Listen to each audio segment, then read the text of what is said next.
السلام علیکم ورحمۃ اللہ وبرکاتہ۔ کیا حال ہے آپ سب کے؟ فاریہ بول رہی ہوں۔ اللہ آپ سب کو بہت ساری کامیابیاں دے، ہمیشہ دعاؤں کی درخواست رہے گی۔ چلیے جی، آج ہم سوچتے ہیں مل کے کہ ہم کہاں پر کھڑے ہیں، یعنی زندگی کے اس موڑ میں، اس ٹائم میں کہاں پر کھڑے ہیں اور کتنے سال ہم نے گزار دیے ہیں اور کیسے گزارے ہیں، اور کیا آنے والا ٹائم بھی ہم ایسے ہی گزار دیں گے، بغیر کچھ کیے اس دنیا سے چلے جائیں گے؟ آپ ضرور سوچئے، اور اس کو سوچنے کے لیے میں چند آپ کو ہنٹس دے دیتی ہوں کہ آپ اپنی ضروریات کی طرف توجہ دیجیے۔ آپ کی ضرورتیں کہاں پر ہیں؟ جیسا کہ بیسک نیڈس، ہمارے ابھی حکمران بھی جب کسی کا ووٹ لینا ہوتا ہے تو کیا کہتے ہیں؟ روٹی، کپڑا اور مکان۔ یہ تو بنیادی ضروریات ہیں جو کہ جانوروں میں اور ہم میں مشترک ہیں، اور اللہ پاک ہر جانور کو بھی وہ سب چیزیں دے رہا ہے۔ ہاں، ہمیں محنت ضرور کرنی چاہیے، لیکن وہ رازق اللہ ہے، وہ دیتا ہے روٹی، کپڑا، مکان۔ کیا وہیں پہ ہم بھی کھڑے؟ ہم نے یہ سوچنا ہے، ٹھیک ہے؟ اور رازق اللہ، یہ ضرور ذہن میں رکھیے کہ ہنس پرندہ بھی جو سچے موتی کھاتا ہے، پیٹ بھر کے کھا کے سوتا ہے۔ ہم نے تو صرف ایک روٹی کھانی ہوتی ہے تو ہمارا یہ حال ہوا پڑا ہے۔ یہ ایک الگ ٹاپک ہے، اس پہ بھی انشاءاللہ مزید وضاحت کروں گی۔ یعنی بنیادی ضرورت انسان کی اور جانور کی یہ برابر ہے۔ پھر ہوتا ہے سیفٹی کا، کہ جیسے انسان جب زندہ رہنا چاہتا ہے اسے تحفظ بھی چاہیے ہوتا ہے، یہ بھی بیسک نیڈز میں سے ہیں۔ اور ہر چیز انسان کو جانور بھی، ہر ایک اپنی حفاظت کے لیے ہی کچھ نہ کچھ کر رہا ہوتا ہے۔ ایون کہ بلی بھی پنجہ تبھی مارتی ہے جب اسے ڈر ہوتا ہے کہ کوئی اسے مارے گا، سانپ بھی تب بھی کاٹتا ہے جب اسے اپنی انسیکورٹی کا احساس ہوتا ہے نا، ایسی بات۔ اور تیسری جو نیڈز ہیں اس میں شامل ہے سوشل نیڈز، یعنی ہم انسان ہیں، ہم کیا کہلاتے ہیں؟ Social animal. یہ بھی بیسک نیڈز میں سے ہے، کیونکہ بندہ اکیلا نہیں رہ سکتا، اسے بندوں کی ضرورت ہوتی ہے۔ اگر اچھے بندوں کے ساتھ ہمارا تعلق ہو جاتا ہے، اچھے لوگوں کی صحبت ہمیں مل جاتی ہے جو پازیٹیو سوچتے ہوتے ہیں، تو بہت ساری بیماریوں سے ہم بچ جاتے ہیں۔ اور یہی جو ضرورت ہے اگر نیگیٹو لوگوں میں آ جائے تھوڑا مشکل ہو جاتا ہے۔ بہرحال بندوں کے بغیر ہم رہ نہیں سکتے، بندوں کے بغیر ہم رہ نہیں سکتے، یہ بھی ہماری بنیادی ضرورت ہے۔ کتنی میں نے ضرورتیں گنائی انسان کی؟ ایک تو ہے پیٹ کی ضرورت، جسم کی ضرورت جیسے روٹی، کپڑا، مکان وغیرہ، اور دوسرا ہمیں کیا چاہیے ہوتی ہے؟ سیفٹی چاہیے ہوتی ہے، تحفظ چاہیے ہوتے ہے، اور تیسرا ہم کیا ہیں؟ ہماری بیسک نیڈز میں سے ہمیں لوگوں کی ضرورت ہوتی ہے، ہم اکیلے نہیں رہ سکتے۔ اور جب یہ روٹی بھی مل جاتی ہے، کپڑا بھی مل جاتا ہے، سیفٹی بھی ہمیں مل جاتی ہے، اچھے لوگ بھی مل جاتے ہیں، دوست وغیرہ، تو پھر ہماری ایک اور خواہش جنم لیتی ہے۔ اس وقت ہمارا دل چاہتا ہے کہ ہم نے اتنی محنت کی، اتنا کمایا، اتنے اچھے اچھے لوگوں کے ساتھ ہمارا تعلق ہے، آنا ہے، جانا ہے، کھانا ہے، پینا ہے، سب کچھ ہے، اب لوگ بھی تو جانے نا کہ میں کتنی زیادہ صلاحیتوں والی یا والا ہوں، ہے نا ایسی بات۔ یعنی بندہ خود کو منوانا چاہتا ہوتا ہے، لوگوں کو دکھانا چاہتا ہوتا ہے کہ میں کچھ ہوں، تو پھر کیا ہوتا ہے کہ وہ مختلف طریقے اپنانا شروع کر دیتا ہے۔ کوئی پارٹیز کا ارینج کرتا ہے، کوئی کچھ، یعنی اس وجہ سے تاکہ لوگ اسے جانیں کہ اس کے پاس کچھ ہے بھی، ہے نا ایسی بات۔ یہ بہرحال بنیادی ضرورتیں ہیں جو ان پڑھ، پڑھے لکھے ہر قسم کے انسان کی تقریباً ایک جیسی ہی ہیں۔ اب دیکھیے چند باتیں جو میں سوچوانا چاہتی ہوں۔ ایک تو یہ ہے کہ ہمارے اندر اللہ نے کتنی صلاحیتیں رکھی ہیں۔ امام مالک رحمۃ اللہ علیہ وہ فرماتے ہیں کہ ہر انسان کی دو پیدائشیں ہوتی ہیں۔ جو صحیح عقل والا بندہ ہوتا ہے اس کی بات کر رہے ہیں، دو پیدائشیں ہوتی ہیں۔ آپ بھی سوچیں گے کیسے؟ نمبر ایک کہ جب انسان دنیا میں آتا ہے، یعنی جنم لیتا ہے، ایک تو وہ پیدائش ہے، اور دوسری وہ پیدائش کہ انسان کو یہ سمجھ آ جائے یا یہ وہ جاننے کی کوشش کرے کہ وہ کیوں پیدا کیا گیا، اس کی زندگی کا مقصد کیا ہے۔ سمجھ آئیے آپ کو بات؟ دو پیدائشیں ہوتی ہیں، آپ نے بھی کبھی غور کی؟ اچھا، ایک واقعہ بھی سنا دیتی ہوں۔ ایک ملک تھا تو اس ملک کا یہ رول تھا، وہاں پہ زیادہ تر صوفیاء رہتے تھے کہ جب اس کے اندر، اس کنٹری کے اندر لوگوں کو یہ اویئرنس مل جاتی تھی کہ ان کی زندگی کا کوئی مقصد ہے اور وہ اپنے گناہوں سے سچی توبہ کرتے تھے، اللہ کی طرف آتے تھے اور مخلوق کے خدا کی خدمت کی طرف آتے تھے، اس دن کو وہ کاؤنٹ کرنا شروع کرتے تھے، اس دن کو وہ کاؤنٹ کرنا شروع کرتے تھے اور پھر وہیں سے ان کی زندگی کی ابتدا ہوتی تھی۔ کسی دوسرے ملک کا صدر وہاں پہ جاتا ہے اور اس کا گزر ایک قبرستان سے ہوتا ہے، وہاں دیکھتا ہے کہ لوگوں کی ایجز لکھی ہوئی ہیں، کیا 2 سال، 2.5 سال، 5 سال اور اسی طرح بہت زیادہ ایجز نہیں ہوتی، تو وہ پوچھتے ہیں کہ یہ کیا کم عمری میں ہی فوت ہو جاتے ہیں؟ تو انہیں بتایا گیا نہیں، ایسی بات نہیں ہے، انہوں نے اپنی جو عمر ہے وہ پائی ہے، یہ ان کی وہ عمر ہے جس میں انہوں نے کوئی اچھے کام کیے اور برے کاموں سے سچی توبہ کر کے اچھی کاموں کی طرف یہ قدم بڑھائے یا آئے۔ یہ اپنی وہ زندگی لکھتے ہیں جس میں انہوں نے کچھ کیا ہوتا ہے، اور حقیقت بھی یہی ہوتی ہے، یہی تو اصل زندگی ہے نا۔ ہماری ایجوکیشن دیکھی جائے، ہم پیرنٹس دیکھے جائیں تو ہم لوگوں کا بڑا عجیب حساب ہے، بچوں کو ہم اپنی مرضی کے مطابق بنانا چاہتے ہوتے ہیں، یہ نہیں دیکھا کبھی کہ ان کے اندر صلاحیتیں کیا ہیں، ان کو بھی تو تلاش کرنا چاہیے۔ آئنسٹائن کہتا ہے کہ ہماری ایجوکیشن کا سب سے بڑا فالٹ یہ ہے کہ وہ مچھلی کو درخت پہ چڑھنے کا طریقہ بتا رہا ہوتا ہے کہ تم اس پہ چڑھ جاؤ اور کچھ کام کرو، حالانکہ ایسا نہیں ہوتا۔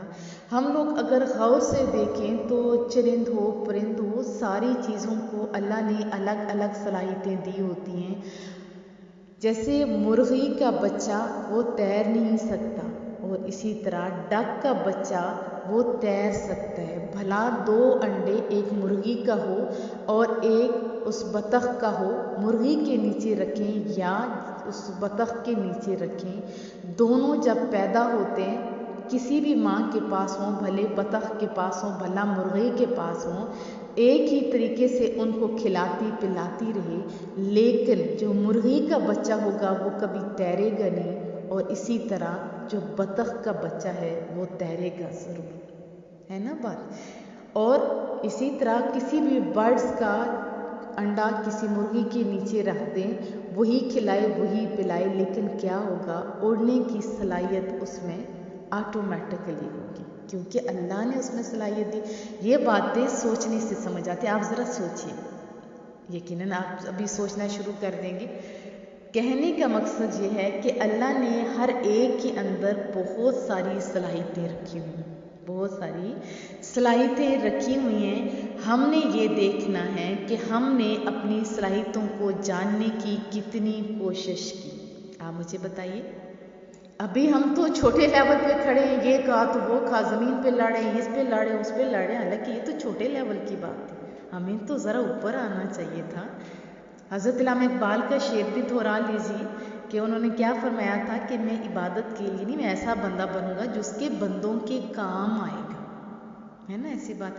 ہم کیا کریں، اگر ہم سے کوئی بندہ پوچھے کہ آپ کو کیوں پیدا کیا گیا، زیادہ سے زیادہ ہم لوگ یہی کہتے ہیں کہ ہمیں تو عبادت کے لیے پیدا کیا گیا، حالانکہ اس کے لیے نہیں، یہ تو تھوڑا کام ہے نا، اسے بڑے لیول پہ کے لیے ہمیں پیدا کیا گیا۔ تو آپ بھی خود کو ڈھونڈیے کہ آپ کو اللہ نے کس کام کے لیے پیدا کیا ہے۔ آپ سوچئے میں کون ہوں، کس مقصد کے لیے میں پیدا کیا گیا ہوں، کون سا کام ہے جو میں کر سکتی یا کر سکتا ہوں، اور یہ سوالات ہمیشہ بڑے لوگوں کے دل میں پیدا ہوتے ہیں۔ جب یہ سوالات پیدا ہوتے ہیں تو پھر اس کے جواب کی بھی انسان کو طلب شروع ہو جاتی ہے نا، اور یہ احساس بھی اللہ کے احسانوں میں سے بہت بڑا احسان ہے کہ اس نے ہمیں ہدایت کی توفیق بخشی، ہمیں سوچنے کی توفیق بخشی۔ سوال بھی پیدا ہوں اور اس کے جواب کے پھر تڑپ بھی ہو تو جواب مل جاتا ہے۔ اب مجھ سے بہت سارے لوگ جس سوال کر رہے ہوتے ہیں اور انہیں یہ بھی نہیں پتہ ہوتا کہ انہوں نے پہلا سوال کیا کیا ہوتا ہے، جبکہ ان کو بہت سارے جوابات مل چکے ہوتے ہیں، پھر پوچھتے ہیں باجی ہم نے یہ پوچھا تھا۔ تو مجھے بات یاد آ گئی واصف صاحب کی۔ ان کے پاس کوئی بندہ آیا تو اس نے کہا کہ میں خود کو جاننا چاہتا ہوں، خود کو پہچاننا چاہتا ہوں، میرا کچھ سوال ہے۔ تو انہوں نے جواب نہیں دیا، فرمایا کہ تم 1 ہفتے کے بعد آنا اور پھر سوال کرنا، میں تمہیں جواب دوں گا کہ تم کیا چاہتے تھے۔ 1 ہفتے کے بعد جب وہ بندہ آتا ہے تو آتے ہی سب سے پہلے ان سے سوال پوچھا جاتا ہے تو وہ اپنا سوال بھول جاتے ہیں۔ تو واصف صاحب نے کہتے ہیں کہ تم 1 ہفتہ اپنے سوال کو ہی نہیں سنبھال کے رکھ سکے تو ایسے لوگوں کو قدرت جواب نہیں دیتی۔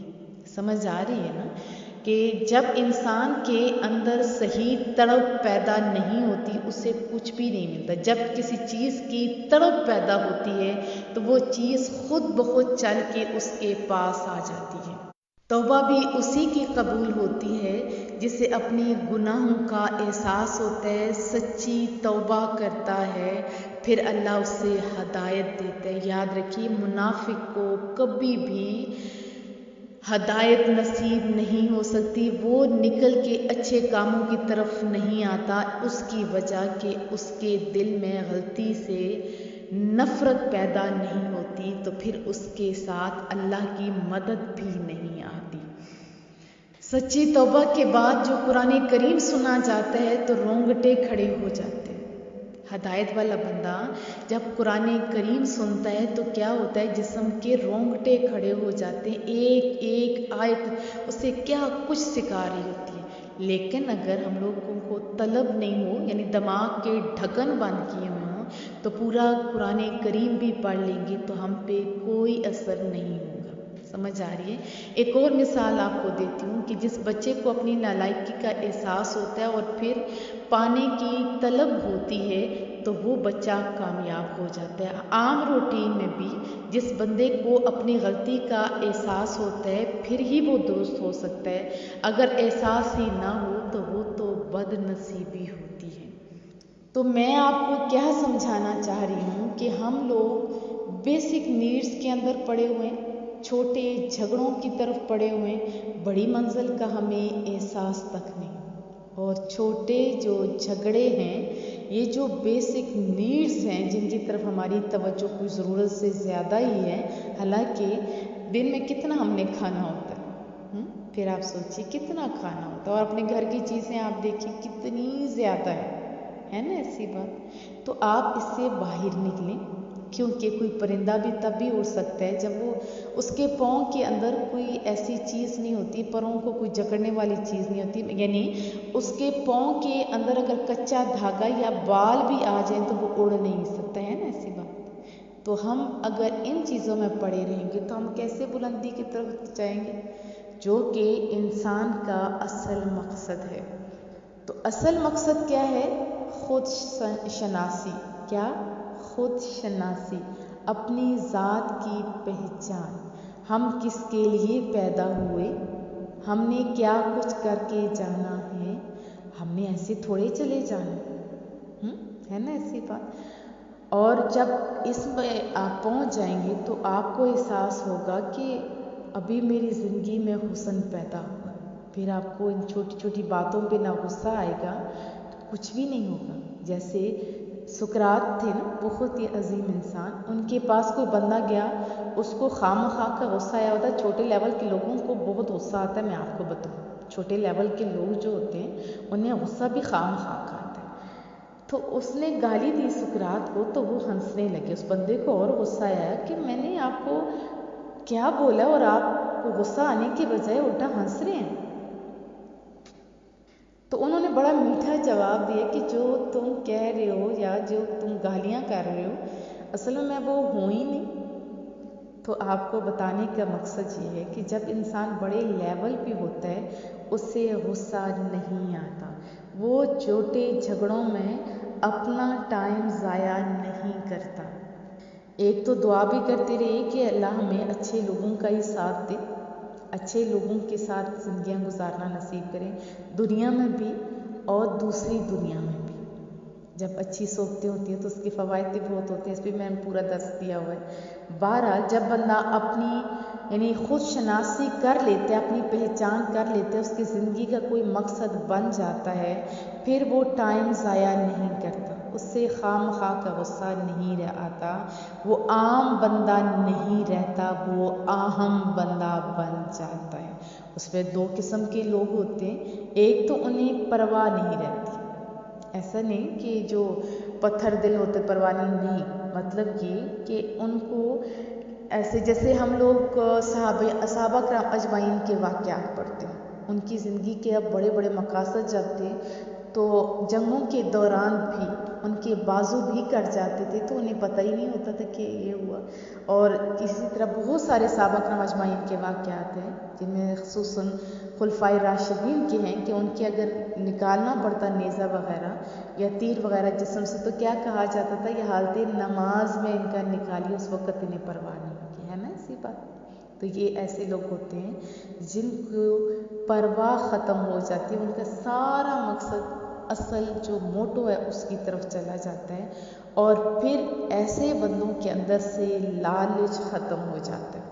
جو بندہ رزق کے پیچھے پھرتا ہے نا، پھر رزق اسے نہیں ملتا، جو آگے پھرتا ہے رزق اس کے پیچھے پھرتا ہے۔ تو بندے کے اندر لالچ ختم ہو جاتا ہے، مال کے آنے یا جانے سے اس کی حالت عام لوگوں جیسی نہیں ہوتی، یعنی اسے ایسی خوشی نہیں ہوتی کہ اسے اتنا مل گیا اور چلا جائے، تو اسے ایسا بھی غم نہیں ہوتا کہ وہ ہاتھ پہ ہاتھ دھر کے بیٹھ جائے۔ اس کی وجہ کیا ہے کہ وہ عام بندے نہیں ہوتے۔